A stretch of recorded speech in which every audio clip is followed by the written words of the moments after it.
Banjir bercampur lumpur terjadi di wilayah desa Pesinggahan Kecamatan Dawan Klungkung, Kamis 17 Juni.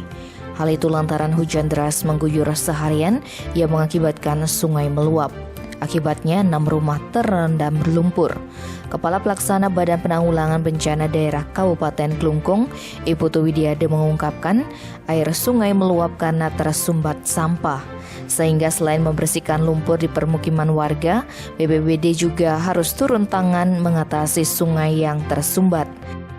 Hujan deras juga menjadi petaka bagi Mairah, warga lingkungan Kampung Lebah, Kelurahan Semarepura Kangin.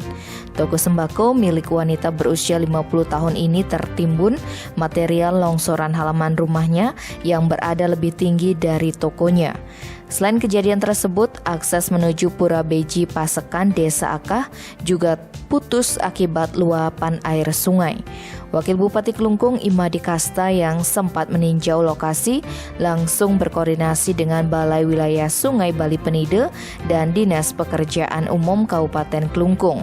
Pejabat asal Desa Akah ini berharap jalan putus segera mendapatkan perbaikan. Tim Bali Express melaporkan.